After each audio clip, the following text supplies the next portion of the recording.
Welcome back to the Grave of the Shadows. Before we begin, a huge thanks for your support. If you love chilling true crime stories, make sure to subscribe and hit that bell icon so you never miss a mystery. Now, dim the lights, and let's dive into tonight's haunting tale. In 1957, a child's body was discovered in a cardboard box on the outskirts of Philadelphia. His identity was a mystery, and despite numerous investigations, no one could explain who he was or why he was left there to die alone. This case has haunted investigators, amateur sleuths, and the public for decades, earning the boy a haunting moniker, the boy in the box. But who was this boy? Why was he abandoned in a box? How did his life come to such a tragic and mysterious end? The eerie silence surrounding his identity only deepened the mystery, and countless theories have been proposed, from horrific abductions to medical experiments gone wrong. But no answer has ever been concrete. This case would become one of the most perplexing unsolved mysteries in modern American crime history, with experts from all fields weighing in. Despite the many efforts, the boy's identity remained a mystery for years, with no family or anyone coming forward to claim him. The more investigators uncovered, the more questions arose, each lead turning into a dead end. Tonight, we will unravel the mystery, step by step, and explore the chilling possibility that this boy may never have had the chance to lead a life that was truly his own. Was this truly a random tragedy, or was there something far darker at play? Stay tuned as we dig deeper into the enigma of the boy in the box.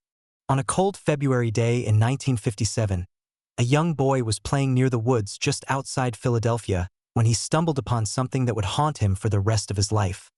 A cardboard box, half buried in the dirt. Inside, he found the lifeless body of a small child, wrapped in an old, faded blanket. What should have been an ordinary day quickly became the catalyst for one of the most unsettling and unsolved cases in modern history. The body, later identified as a boy of about 4 to 6 years old, was discovered in a densely wooded area in Fox Chase, a neighborhood on the outskirts of the city. The young boy immediately ran for help, and authorities were called to the scene. When they arrived, they found the child in a state that was both disturbing and puzzling. He was neatly wrapped in the blanket, his body clean and free from any obvious signs of trauma.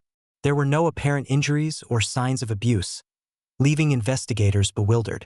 How had this child ended up here, abandoned in such a manner? Initial reports from the scene noted that the box in which the boy was found was a plain, used cardboard container, a common item, but one that had no immediate significance to help identify him. The boy's clothing was plain, nothing that could point to a specific family or area. His hair was cropped short and his face was pale, his eyes closed, but he appeared to be well cared for, further raising questions. The authorities initially had little to go on. A medical examiner was called to the scene, and an autopsy was performed, but the results only deepened the mystery. No signs of foul play were found, no clear cause of death emerged, and nothing about the child's appearance offered any clues. In fact, the only distinctive feature about the boy was his large, hauntingly vacant eyes that seemed to carry a story no one could yet uncover. As news of the discovery spread, a wave of shock and confusion swept through Philadelphia. The police began their search, but it wasn't just for a murderer or a possible suspect. They were looking for an answer to a far more unsettling question. Who was this child, and why had he been discarded like a forgotten object? Days turned into weeks, and the search for the boy's identity became an intense, frustrating struggle. Yet, despite the efforts of the police and the community, no one came forward to claim him. His mystery seemed to grow by the hour. As the weeks passed following the discovery of the boy in the box, the investigation into his identity intensified, but every lead seemed to hit a dead end. The police were baffled. Despite widespread media coverage, no one had come forward to identify the child. No missing person reports matched his description, and his fingerprints, when checked, didn't belong to anyone in any known database. In the absence of any direct clues, the investigation took a more methodical approach, searching for anything that could give them even a hint of who he was and why he was abandoned in such a manner. The authorities began by focusing on the boy's clothing and physical condition. They found that his clothes were not new, but neither were they ragged or outdated. The clothes seemed to suggest a middle-class family, with no apparent signs of poverty or neglect. This only added to the mystery. If this child was abandoned by someone, why would they dress him so neatly and care for him in a way that made it seem like he came from a stable home? Next, the police enlisted the help of a forensic artist, who created a sketch based on the boy's appearance. This sketch was distributed across the state and beyond, hoping that someone might recognize the face of the child. As the sketch circulated, investigators were hopeful that this would lead them to the boy's family. But still, no one came forward. Simultaneously, the authorities took another step, investigating any possible connections the boy might have had with the area surrounding Fox Chase. They canvassed the neighborhood, asking residents if they had seen anyone who might fit the boy's description or noticed any strange behavior in the days leading up to the discovery. The investigators even went as far as reaching out to orphanages, adoption agencies, and hospitals in the hopes of finding a lead. Yet, despite their exhaustive efforts, no one could explain how the child had ended up in the box. Then, a startling discovery was made. A week into the investigation, a small clue was found. A scrap of a blanket, similar to the one the boy was wrapped in, was discovered near a nearby home. This raised suspicions that the boy might have been dropped off in the area just before being found. But the clue didn't provide enough to trace him back to any family or known residents. There was no way to know for sure if it was related to the boy or if it was just a coincidence. Forensic pathologists working on the case found even more confusion. The boy's cause of death was officially ruled as homicidal violence. Though there was no clear evidence of direct injuries, the child's body showed no signs of choking, bruising, or violent trauma, and there was no clear indication of poisoning. However, the boy's death was clearly not natural. He had been killed, but how? Some speculated that he might have died from suffocation, while others suggested poisoning or even a traumatic injury that had not left any visible marks. Yet, after months of investigation, no clear answer had emerged, and the boy's true cause of death remained a mystery. Despite the lack of solid evidence, investigators kept pressing on.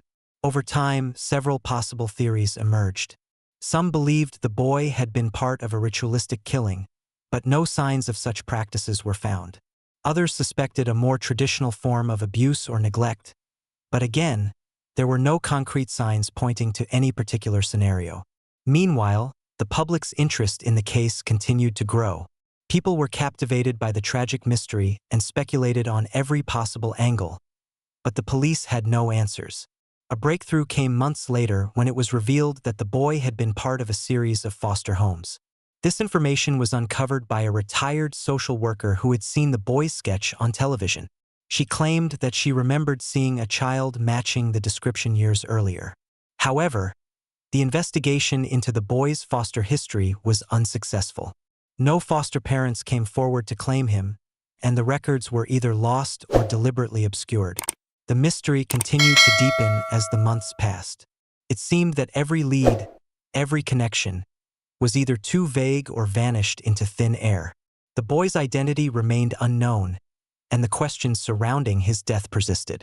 The more the police tried to piece together the boy's life, the more they were left with nothing but empty leads and frustrating obstacles. As the investigation stretched into its second year, one thing became clear. The boy in the box would not be easily forgotten. His case continued to spark debates, with theories about his identity circulating through the public consciousness. Investigators couldn't shake the feeling that they were missing something crucial that could unravel the mystery. But what could it be? Despite all efforts, the investigation into the boy's death failed to bring closure. There was no name for the boy, no answers for the questions that lingered about who he was and why he was abandoned. His death, and the subsequent investigation, would remain a haunting riddle for decades. As the months turned into years, the boy in the box's mystery only deepened. With no solid leads and no family stepping forward to claim him, investigators were forced to consider a range of disturbing theories and potential suspects. Each new theory seemed more chilling than the last, but none could explain the boy's tragic fate with certainty. One of the earliest and most disturbing theories was that the boy had been a victim of a family tragedy gone wrong. Some speculated that the child had been abandoned by his parents, possibly due to financial difficulties or personal problems. It wasn't uncommon for children to be abandoned in such circumstances, but no one knew why this boy had been left in such a cold, clinical way. His body was too clean and his clothing too neat for him to have been discarded in the middle of a desperate situation.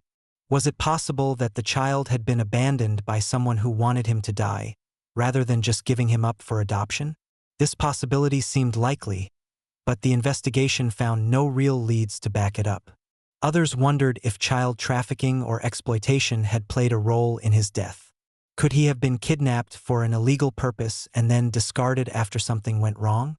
The theory made sense, especially when considering the boy's pristine appearance and lack of trauma. However, investigations into missing children and adoption agencies didn't yield any credible links to the boy. Further complicating this theory was the fact that no one had reported any child missing from a trafficking ring during that period, casting doubt on the possibility of organized criminal activity. One of the more chilling theories was that the boy had been the victim of a twisted experiment or ritualistic killing. Several reports suggested that the boy's body showed signs of being handled with clinical precision, raising the possibility that he had been involved in some sort of gruesome experiment. Some speculated that he might have been subjected to medical or psychological testing, though no direct evidence supported this idea. Investigators were baffled by how clean and well-cared for the boy appeared, which led some to question if he had been part of some kind of bizarre, private ritual. However, no one could explain what this ritual might have been, or why a child would have been used in it. Another theory that gained traction over the years was that the boy had been a foster child caught in a cycle of abuse and neglect. Some believed that the boy had been placed in one of the many foster homes in the area but had slipped through the cracks of the system. While the foster care system was under significant scrutiny during that period, no records surfaced indicating that the boy had been placed with any family or institution. This theory raised difficult questions about the state of the foster system and whether the boy had been failed by it. However, after the police looked into the possibility of foster parents who might have been hiding their involvement, no conclusive evidence came forward. The most disturbing theory, and the one that gained the most traction in the public eye, was that the boy had been the victim of an abusive family. Some speculated that the child had been taken from an abusive home, and the box was a last attempt at covering up the murder. If true, this theory suggested that someone who had been responsible for the child's care had chosen to dispose of his body in a way that would not raise suspicions. However, there were no reports of missing children who fit the boy's description, and this theory raised more questions than it answered. As the case grew colder, the search for an answer seemed increasingly futile. No one could explain why the boy had been abandoned in such a cold and deliberate manner. Each theory seemed as plausible as the next, but none could bring clarity to his tragic death. Over time, the theories surrounding the boy's identity became more speculative and less grounded in facts. Yet, they continued to fuel discussions, leaving both investigators and the public yearning for an answer. Despite all the theories, the investigation into the boy's death remained unsolved. Every theory, no matter how chilling, left investigators without the evidence they needed to piece together the full story. The boy's name, the reason for his death, and the identity of the person or people responsible remained elusive, casting a shadow over the entire investigation. As the investigation continued, the boy in the box's mystery only grew more complex and unsettling. Despite extensive efforts, authorities had not found a breakthrough. Every lead seemed to fizzle out, and each piece of evidence added to the puzzle raised even more questions. The more they tried to solve it, the more baffling the case became, with new details only deepening the enigma. The most troubling aspect of the case was the sheer lack of any conclusive evidence. In an era where forensic tools were limited compared to today, the police were relying on old-fashioned detective work, which only seemed to frustrate them further. As months turned into years, new pieces of information did surface, but none of them offered anything definitive. A few more vague leads were followed, but each lead was dead-ended. One of the most eerie developments came in the form of several unexplained sightings of a child matching the boy's description in the weeks prior to the discovery of the body. Some residents recalled seeing a small, blonde-haired boy with a similar appearance, but no one was able to identify him or connect him to any known family or household. These sightings only intensified the mystery. If this boy was from the area, why hadn't anyone noticed him before? Why had no one reported him missing? Even more disturbing were the occasional connections between the boy in the box and local foster homes. While no direct connection was ever made, a few social workers came forward with vague recollections of a child fitting the description. Yet, their memories were fragmented, and there was no physical evidence linking the boy to any specific foster home. Were these false memories created by the passage of time, or was there a deeper, darker connection that had yet to be uncovered? As the case grew colder, some people started to speculate that the boy's death might not have been an isolated incident. Could he have been part of a larger, more sinister pattern of child disappearances that authorities had missed? Was he just another victim of a broader criminal network that had managed to evade capture for years? The idea that the boy's death could be one of many chillingly implied that the mystery wasn't confined to a single child. The very thought was enough to send a shiver down anyone's spine. But despite these disturbing speculations, the case ultimately slipped into the shadows. The boy in the box's story remained an unanswered riddle, a question with no solution, leaving investigators and the public alike haunted by the idea that they might never know the truth. As the years passed, the case of the boy in the box seemed to fade from the public consciousness. However, in recent decades, advances in forensic technology and genetic research have breathed new life into this chilling mystery. In 1998, the investigation was reopened with the hope that modern methods might finally provide the answers that had eluded authorities for over 40 years. The most promising development in the case came with the application of DNA testing. In an effort to identify the boy, authorities exhumed his body from the grave where he had been buried in 1957.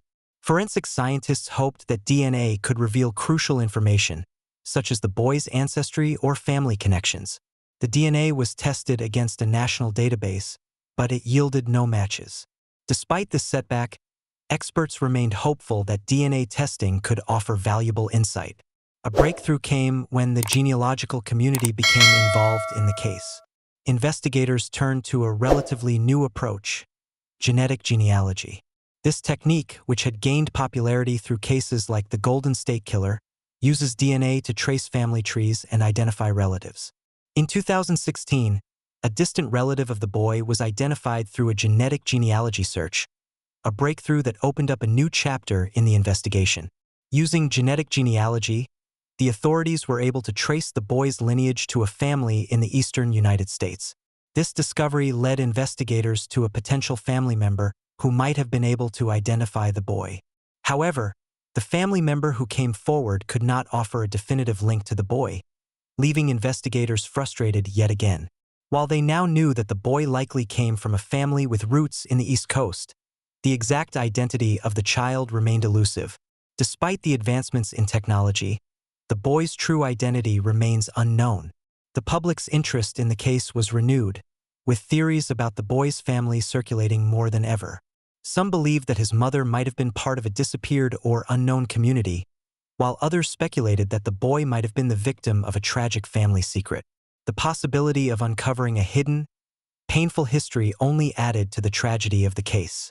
In 2019, a major development in the investigation took place when a re-examination of the boy's clothing and belongings uncovered new clues.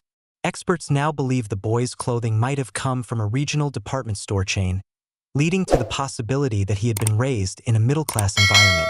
However, even these findings failed to yield any concrete answers. As of today, despite the significant advances in technology and the tireless efforts of modern investigators, the case remains unsolved.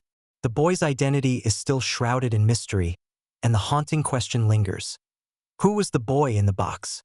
As we reflect on the chilling case of the boy in the box, one thing remains undeniable: the questions that surrounded his death are still unanswered. Despite decades of investigations, countless theories, and modern forensic advancements, the mystery continues to haunt us. Who was this boy? Where did he come from? Why was he abandoned in such a brutal, isolated manner? The search for answers remains an open wound, one that has only deepened with time. The boy's identity is still unknown, and though the investigation has sparked renewed interest, the true story behind his life and death might never be revealed. Despite the DNA breakthroughs and modern genealogical tools, there is still no clear path to resolving the mystery. What started as a tragic death has evolved into one of the most unsettling, unsolved cases in American history. For many, the boy in the box represents more than just an unsolved mystery. He embodies the failure of a system that couldn't protect him, a family that couldn't save him, and a society that was unable to offer any answers after all these years. His story is a haunting reminder that sometimes, no matter how hard we try, the truth remains just out of reach. What's perhaps most disturbing is the fact that the boy's fate was never truly his own. His life, though brief, was marred by the circumstances of his death. Every lead that was followed, every clue that surfaced, only added to the fog surrounding his identity. The case serves as a painful reminder of how easily someone can slip through the cracks, their life lost without a trace. There will always be lingering questions about what truly happened to the boy in the box. Was he a victim of a cruel, calculated crime? Was he the product of a broken system, abandoned by those who were supposed to care for him? Or was he a child caught in a web of circumstances beyond his control? The theories continue to multiply, and yet, no definitive answers have emerged. As we conclude the tale of the boy in the box, we are left with one final, haunting question. Will we ever know the truth? The story of the boy in the box will likely remain an open mystery for generations to come, challenging our understanding of identity, loss, and the elusive nature of truth.